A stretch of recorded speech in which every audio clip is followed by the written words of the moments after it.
اگر کوئی شخص دجال کے فتنے کا مقابلہ کرنا چاہتا ہے تو اس کے لیے اس کو یہ کوشش کرنی چاہیے کہ دنیا کی زندگی میں لگژری لائف سے اپنے آپ کو کیا کرے؟ دور رکھے.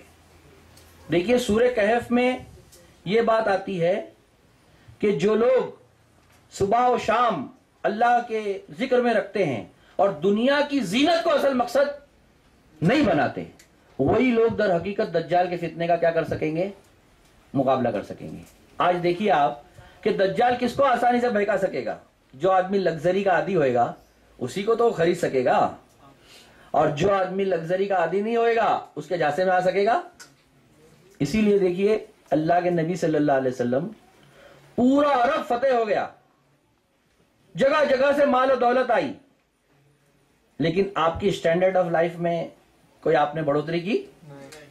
کل آپ نے واقعہ سنا نا سیرت میں کہ آپ کس پر سوتے تھے؟ کھجور کی جو چٹائی کی چھال ہوتی تھی اس پہ سوتے تھے. پھر اپنے بڑے بڑے گورنرز کو کہا بھیجتے تھے تو کیا بولتے تھے؟ دیکھو عیش کوشی میں مت پڑو، جو قوم عیش کوشی میں پڑ گئی وہ کیا ہو جاتی ہے؟ اور وہی لوگ دجالی فتنے کا شکار ہو جائیں گے جو اپنے آپ کو کیا کریں گے؟ عیش کوشی میں رہیں گے. دیکھو اسلام دولت کمانے سے منع نہیں کرتا، اسٹرگل کرنے سے منع نہیں کرتا، لیکن یہ چاہتا ہے کہ اس کو اپنی ذات پر تم لگژری لائف میں نہ پڑ جاؤ. عبد الرحمن بن عوف کا نام سنا ہے آپ نے؟ بہت بڑے صحابی، مالدار صحابی. ان کے پاس کتنا پیسہ تھا جانتے ہیں آپ؟ سونا کلہاڑی سے ان کا کیا کیا گیا؟ وراثت میں توڑا گیا ہے. لیکن ان کو ایک دن یہ خواہش ہوئی کہ تندور کی روٹی گرم کر کے نمک ڈال کے کھاؤں. کیا خواہش ہوئی ہے؟ چکن تندوری کی نہیں، صرف تندوری روٹی نمک ڈال کے کھاؤں، ہے نا. تو جب غلام لوگ لے کر آئے ان کے سامنے، وہ تو بہت مالدار آدمی تھے، تو جیسے ہی انہوں نے دیکھا تو رونے لگے اور کہا کہ اللہ کے نبی نے تو اتنا سب آنے کے بعد بھی یہ چیز کو نہیں اختیار کیا، تو میں اسے کیسے کھا سکتا ہوں. فوراً کہا کہ اسے کیا کرو؟ لے جاؤ. یہی لوگ تھے جنہوں نے کیا کیا؟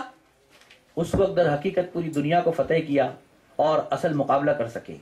آج کے دور میں اگر آپ کو مثال دیکھنی ہو تو ایران کو دیکھیے آپ.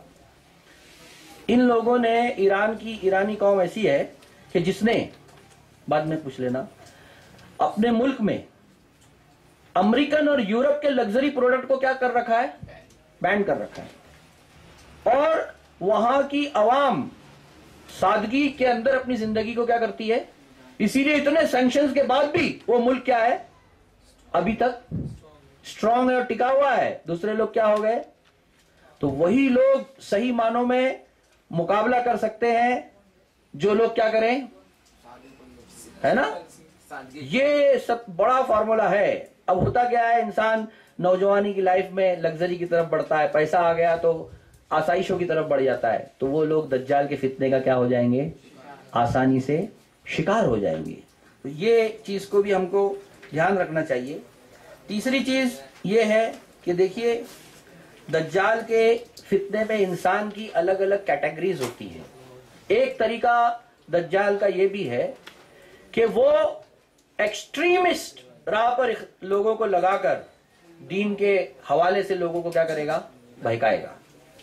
آپ یہ دیکھیے کہ اس کے فتنے میں ایک فتنہ یہ بھی ہے کہ آج آپ جگہ جگہ دیکھیے اسلام کے نام پر کیا ہو رہا ہے. بہت ساری چیزیں کیا ہو رہی ہے آپ دیکھ رہے ہیں. کیا ہوتا ہے الگ الگ ملکوں میں؟ انوسنٹ جگہ پر کیا ہوتے ہیں؟ بلاسٹ ہوتے ہیں، ہے نا.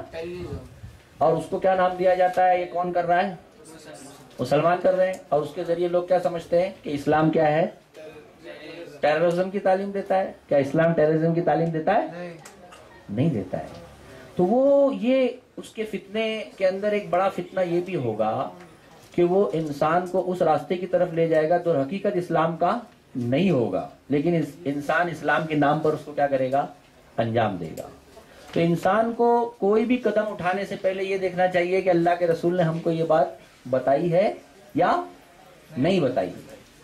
ایک اور طریقے سے بھی آپ دجالی فتنے سے بچ سکتے ہیں. وہ کیا ہے کہ ہر شخص کی کیپیسٹی الگ الگ ہوتی ہے. کوئی ایمان کے 3 درجے بتائے گئے. پہلا درجہ کیا ہے؟ برائی کو دیکھے تو کیا کرے؟ ہاتھ سے